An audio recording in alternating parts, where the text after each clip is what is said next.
La insolvencia de la empresa en el derecho internacional privado. En el siguiente trabajo que voy a exponer, empezaré hablando de forma general la insolvencia de forma histórica, desde qué tiempo se habla de insolvencia, la noción de insolvencia y la noción de insolvencia de la empresa, para introducirme en el concepto del derecho internacional privado, las funciones que tiene como tal y la relación que se tiene de la empresa de la insolvencia y el derecho internacional privado.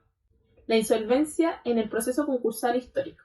En el derecho romano clásico no existió la palabra de insolvencia como sí lo mencionaba Andrés, que decía que la insolvencia era la incapacidad de saldar una deuda. Esta expresión fue conocida en el latín cristiano que apareció en los actas de los santos, lo que no quiere decir que el derecho romano no haya sabido de la insolvencia, como la entendemos hoy en la actualidad, a través de varias fuentes utilizadas que tenían una serie de elementos sistemáticos que daban cuenta de la noción de insolvencia que tenían los romanos.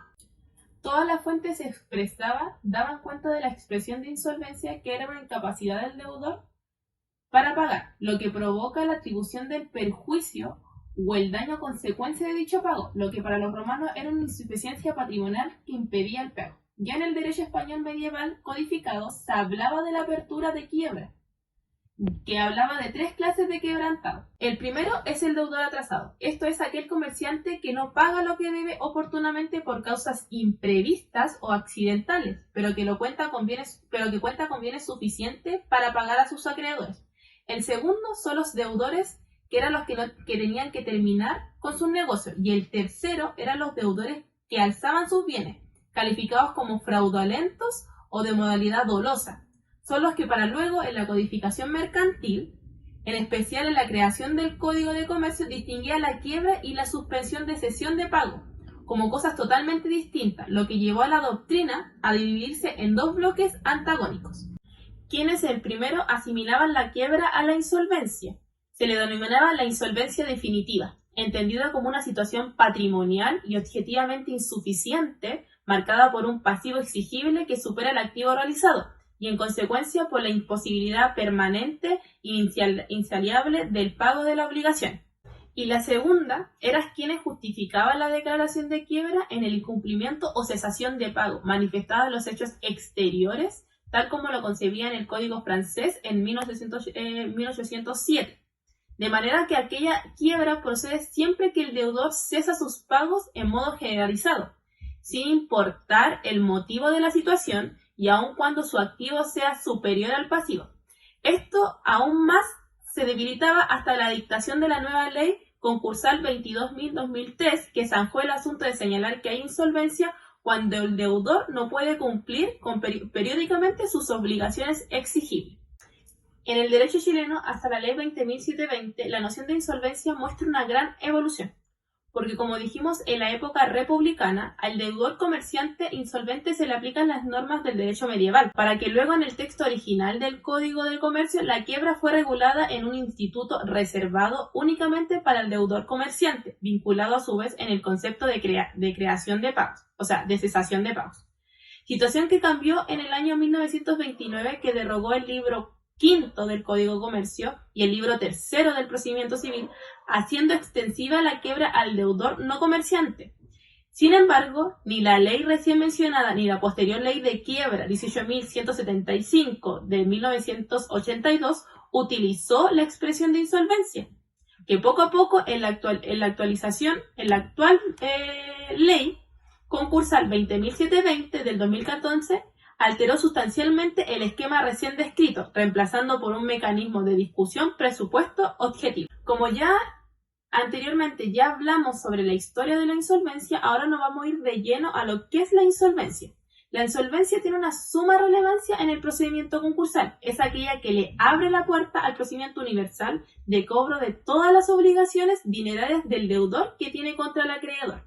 Es claro el fracaso económico que puede tener cualquier persona en la vida humana, y un claro ejemplo son las empresas, que su fracaso económico se pueda dar por factores internos que tenga la empresa, como el mal manejo de la administración, o cómo se controlan sus flujos financieros, o como simplemente existe una crisis económica nacional o global. Asimismo, tanto las personas como las empresas durante su desarrollo atraviesan por situaciones y tiempos económicamente difíciles, que incumplen con el pago de sus obligaciones o el atraso de esto mismo. Algunas empresas sobreviven a los tiempos económicamente difíciles, como otras optan simplemente por liquidar sus bienes y pagar sus deudas. Por lo mismo es de suma relevancia las cuentas contables que tiene dicha empresa, para poder saber si la empresa tiene rentabilidad o solvencia para poder cumplir con las obligaciones del pago, o simplemente para optar liquidar sus bienes, para así tomar acciones drásticas para poder solucionar la crisis financiera que pueda estar pasando la empresa. La insolvencia, entonces, es indispensable para el procedimiento concursal. Esto quiere decir, sin insolvencia no hay procedimiento concursal. La insolvencia, de alguna otra manera, le da apertura al procedimiento. Si el concurso es voluntario, es el mismo deudor quien debe demostrar su situación de insolvencia, entendiéndose que está incapacitado para cumplir sus obligaciones dinerarias. Pero si el concurso es por el acreedor, que se encuentra con un impago de un crédito o título, se deberá invocar por determinados hechos establecidos por la ley el acreedor. El concepto de insolvencia es un concepto jurídicamente amplio en el cual el juez realiza un juicio valorativo de la situación económica del deudor a partir de la información que el deudor le da, o como también lo pueden hacer el acreedor para saber si se encuentra en insolvencia o no. En la normativa y por regla general, el concepto de insolvencia no se encuentra definido por la legislación concurrente, sino que el concepto más que nada lo sacan de las consecuencias de cada criterio. En la ley concursal española, en su artículo 2, número 2, dicha ley habla del concepto de insolvencia, que es la situación en que el deudor no puede cumplir regularmente sus obligaciones exigidas, o como el sistema inglés, que también habla que la insolvencia es cuando una compañía es incapaz de pagar sus deudas, o como dicho derecho alemán, que distingue entre el concepto de insolvencia y sobreendeudamiento. Por otra parte, la insolvencia regulada en la ley 20.720, la terminología utilizada puede variar de un ordenamiento a otro. Aclaramos que un deudor puede dejar de pagar sus deudas porque no puede o simplemente no quiere hacer, a sabiendas que puede cumplir con sus obligaciones. A eso no nos referimos a un incumplimiento, a eso nos referimos a un incumplimiento antijurídico, pero no debemos confundirlo con la insolvencia, que puede manifestarse de distintas formas, como por ejemplo la imposibilidad de cumplir íntegramente todas las obligaciones o dejando impaga una o parte de ellas, o un pago parcial de todas las obligaciones o pagos hechos distintos de los vencimientos de estas, como también la suspensión del pago. Es por esto que el incumplimiento no se involucra con la insolvencia. La insolvencia no es sinónimo de desbalance entre un activo y un pasivo. Este elemento ha sido recogido por la jurisprudencia de Chile, que reconoce la insolvencia como la Corte lo dice. En efecto, cabe precisar que un deudor, dice la Corte Suprema, es insolvente cuando el pasivo de su patrimonio es superior al activo.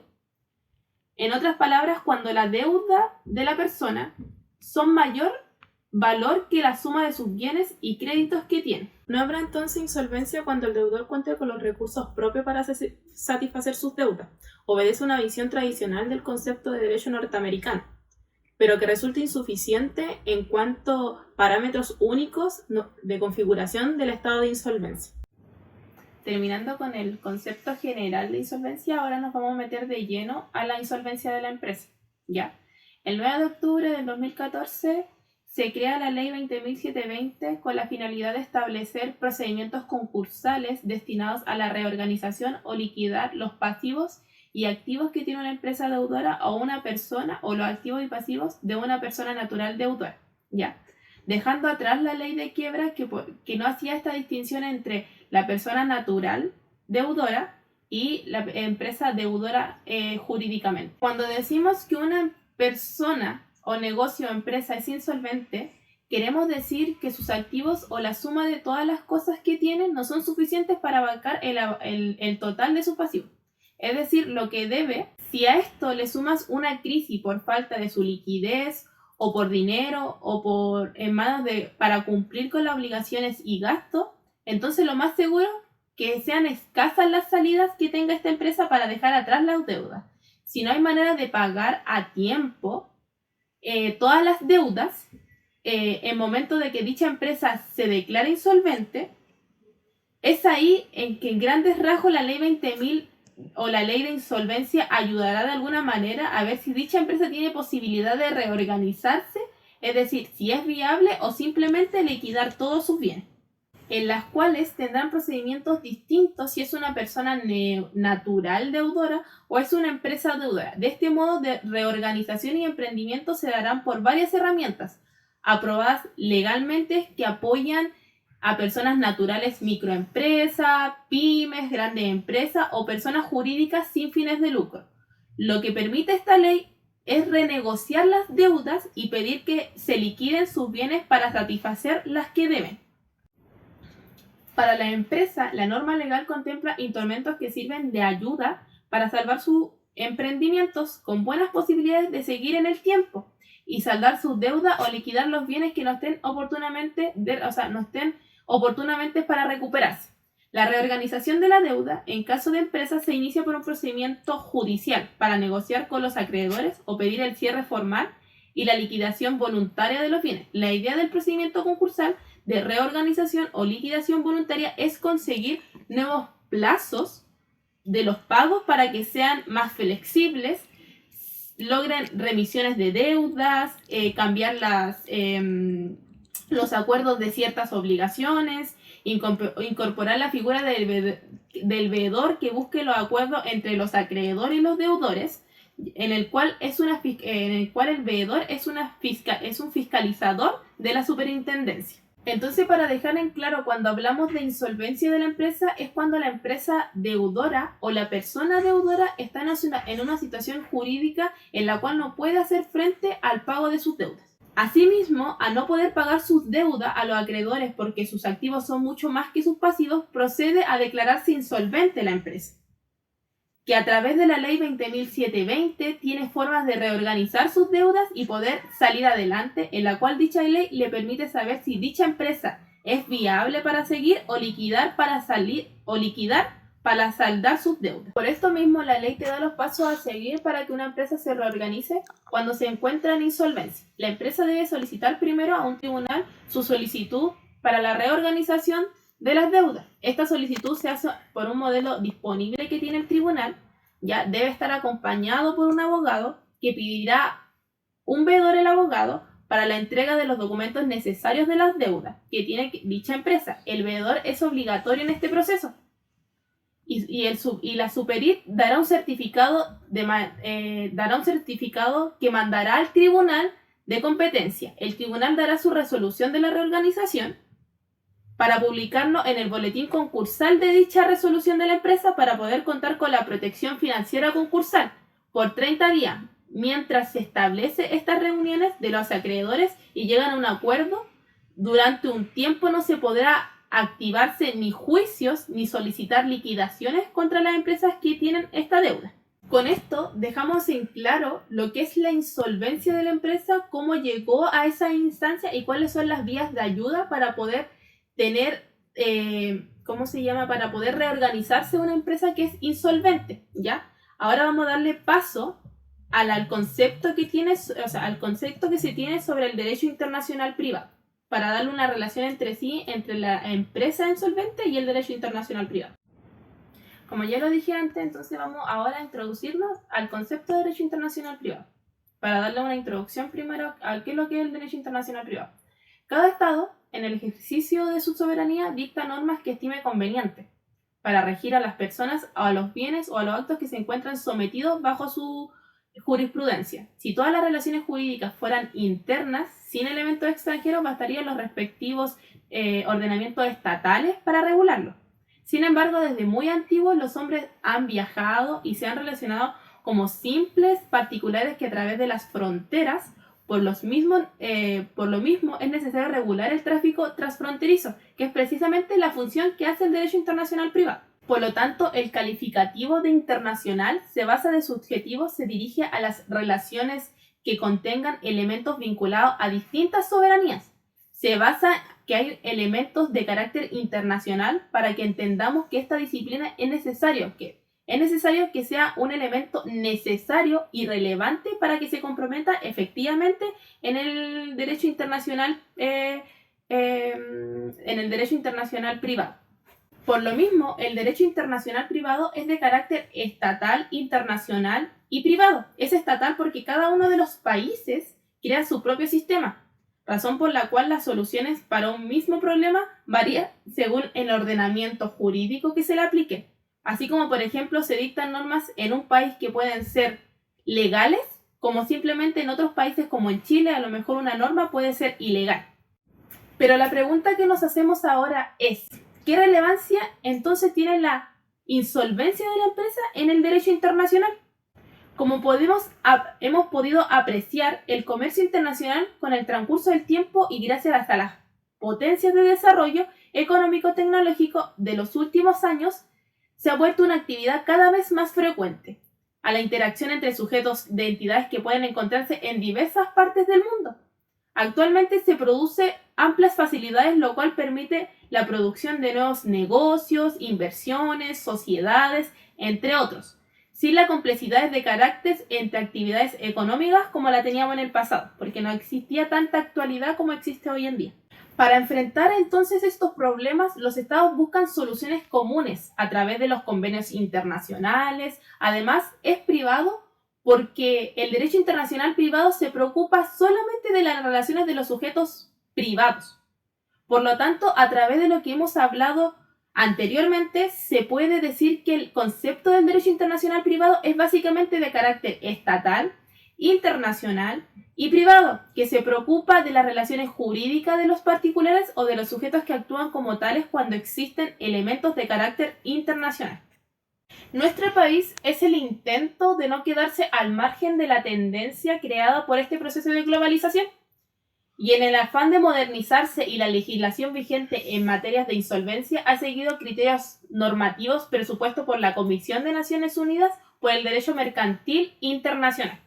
Esta comisión en las Naciones Unidas para el Derecho Mercantil Internacional tiene un papel clave en la elaboración de un marco jurídico para satisfacer o facilitar el comercio y la modernización progresiva del derecho mercantil internacional. En consecuencia, y con la finalidad de sumarse en esta línea hacia el proceso en que Chile ha realizado un precepto en su momento concursal de la ley modelo de las Naciones Unidas para el derecho mercantil por medio de la ley 20.720, que se trata sobre la ley de reorganización, liquidación de empresas y personas y la ley de insolvencia y reemprendimiento.